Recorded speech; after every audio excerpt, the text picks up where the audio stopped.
Critical Drinker released a video of Marvel being desperate for our attention, for our views, for our money, and I totally agree with him, to be honest. Okay, let's do this, and I really want to see what he says about Marvel.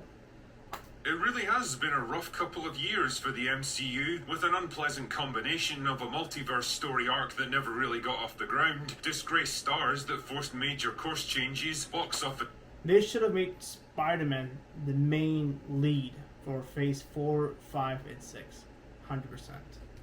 I think they were going to make Captain Marvel as... I think she is the lead. Or, I'm sorry.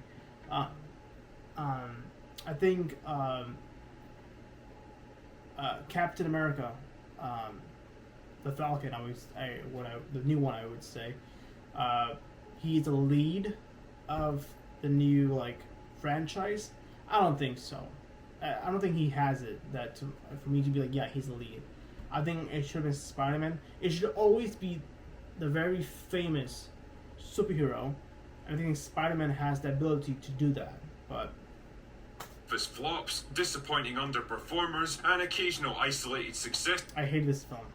Hate it.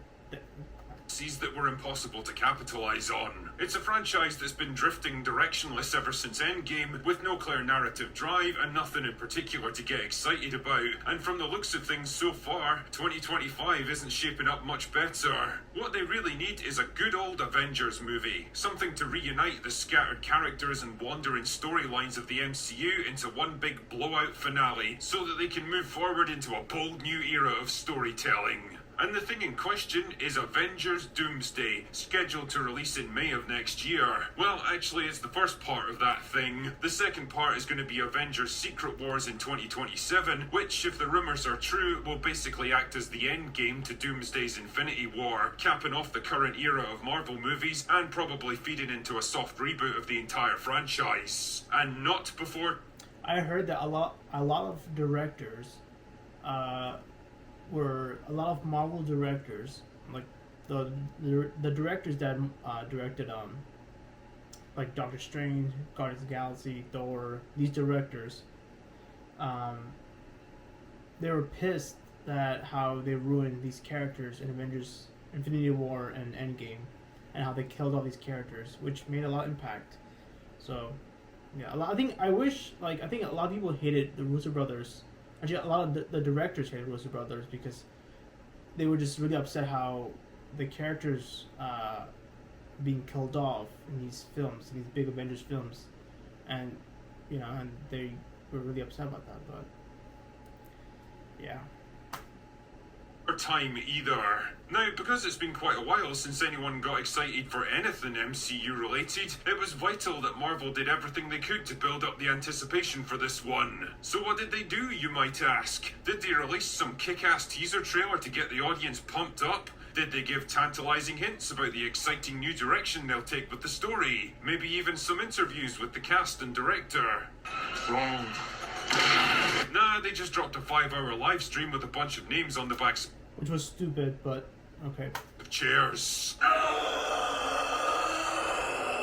I mean, fuck me, it's different, I guess. And to be fair, there's a pretty extensive list of names attached to this one. Sure, a lot of them are fucking nobodies from obscure movies that most of us can barely even remember. Seriously, you need to stop trying to make Yelena happen. She's not going to happen. Neither is Shuri as discount Black Panther for that matter.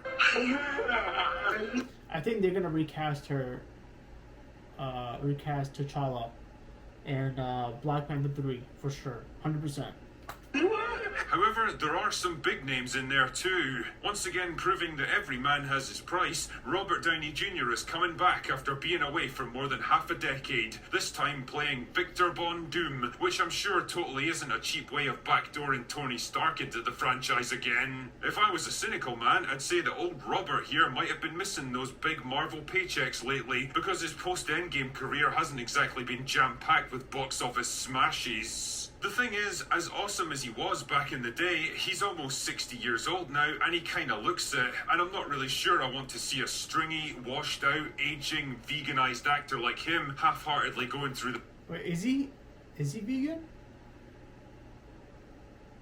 the motions for an easy payday. It's a bit like dragging your dad along to a Comic-Con dressed as some anime character he's never heard of and forcing him to pose for pictures with people a third of his age. I'm actually kind of surprised to see Chris Hemsworth coming back though, when he seemed to be pretty much done with Marvel after the disaster of Love and Thunder. I wonder what they've got in mind for him this time. Can't wait to see Thor go on another journey of self-discovery to find his true purpose in life for like the 5th time in the past decades. Pedro Pascal's also making an appearance in this movie, naturally, because he's in literally everything. In fact, I'm not entirely convinced he isn't in this room with me right now. Oh wait, that's just Tatiana. Shut up, I'll feed you when I'm goddamn good and ready!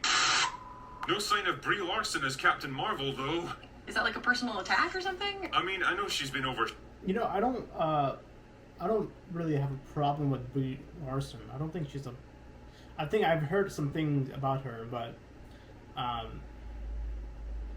I don't think it's her though, to be honest. I don't think so. But I seem to respect her a lot. I don't think I really have a problem with her.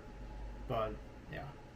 Shadowed by people like Rachel Zegler in recent years, who did what she did, only bigger and faster and more retarded. But you know what? Brie did it before it was cool. She walked so that Rachel could fly, and I think she deserves closure, damn it. But the biggest surprise, if you can even call it that, was the contingent of old X-Men actors making an appearance in this film. And fuck me, I really do mean old. Patrick Stewart and Ian McKellen, who are both well into their 80s now, are reprising their roles as Xavier and Magneto. So are Alan Cumming, Rebecca Romijn, and James Marsden. I wonder if Rebecca's gonna have the balls to get into that blue bodysuit again. And you can bet your left arse cheek that Hugh Jackman won't pass up an opportunity to play Wolverine again, even if he hasn't been officially announced yet. The thing is, haven't we done the whole bring back the X-Men actors for nostalgia bait routine like several times already? I mean, I like those actors as much as the next guy, and it feels like there's a growing nostalgia for that early 2000s era of superhero movies. But really, what are we trying to accomplish here? Just another multiversal clusterfuck where we bash a bunch of toys from different franchises together and hope something interesting happens? And I guess that leads me into my main takeaway from this whole thing. It all just feels a little bit desperate. Just one big gimmick, baiting people into watching it for a chance to see their favourite character in action one more time. And the thing is, that's... I really do hope that after Avengers Doomsday and Secret Wars, that Marvel does make a huge comeback where they can release good movies, where everything connects, no woke agenda, no Disney Plus shows. If you're gonna do Disney Plus shows, we don't need She-Hulk. We don't need Miss Marvel. We just need characters that actually have a meaning, like Daredevil, Moon Knight, who else? Any others, like Spider-Man. Just give us something that we can be like. This feels like Marvel from Phase 1 and Phase 3. We don't need extra characters. We just need 4 or 5 main Avengers that are willing to protect Earth. That's it. It's not that hard. They give us too many superheroes for no fucking reason. Like I think from Phase 4 to Phase 6, there's been about, I would say about 30, 40 superheroes. But why do we need that much superheroes? Like, can we just focus on the main, which is like Falcon, the new Captain America, Spider-Man, Miss Marvel, or like Captain Marvel, who else? She-Hulk or Hulk, like some other, of course, Avengers, but like it has gotten to a point where it's just too much, But I just miss how Marvel was before, and now I just feel like that they're just rushing it. It's like now it's like it's more like quantity over quality, and yeah. But what can I say? Really not what he... I wonder if Daredevil and the Punisher are gonna be part of this, this like Doomsday stuff. The Avengers movies are supposed to be. Fuck. Films like this are supposed to be the culmination of a storyline that's been carefully building up for several years. Thank you. Across multiple movies. It's the big release of dramatic tension that you need every so often, but the problem is not one single film from Phase 4 to Phase 6 has been leading up to. I would say the Ant-Man has been leading up to Kang, but that didn't happen. But nothing has been building up to the main Avengers films. there is no dramatic tension in the MCU anymore because nobody seems entirely That's what I meant. sure what the fuck's even happening in it. Thank Captain you. America Brave New World mentioned at one point that the Avengers technically don't even exist anymore, and it took me a moment to realise, oh yeah, he's actually right there. It's been so long since any movie in the franchise actually addressed the state of the Marvel Universe that I'd stopped even thinking about it in those terms anymore. Much like Star Wars can't seem to make any new ideas work, Marvel is now forced to reference itself to generate interest in its new project. I do hope that when the Russo brothers do actually make Doomsday, I hope that he can bring somewhat all the Phase 4, Phase 5 movies, combine them together, and how from that timeline is continuing into Avengers film. Does it make sense? Like Shang-Chi, how does Shang-Chi get into Avengers? Like, I want them to I want them to I want to see more. I want to see how all these Phase 4 or Phase 5 films get into this this situation with Doomsday. Drawing on the past to try I hope so. I really do hope so. to prop up the present. Like an old man with his best days long behind him, all the MCU can really do now is reminisce about happier times when it was still young and cool and respected, when it was still doing great things and people flocked to see its latest offerings on Disney Plus is the issue. I'm telling you, Disney Plus, they should stop doing Disney Plus. Disney Plus is the issue. their own merits. As I said earlier, the consensus seems to be that a reboot of some kind is on the way for Marvel, and the two Finally. upcoming Avengers movies are going to act as kind of closure for the characters and stories that have been driving it since the very beginning. It's the kind of thing the comics industry does from time to time when storylines have become so convoluted and unmanageable that the only thing left to do is wipe the slate clean and start again. And after almost 2 decades of movies and TV shows, hundreds of characters and crazy universe-changing events, the MCU really is sinking under its own weight now.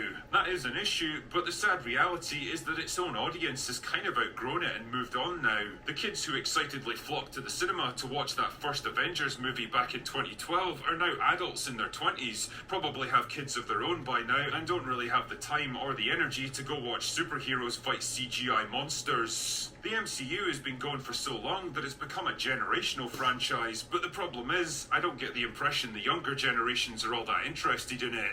It's why most of their attempts to We were interested into it, but they kind of became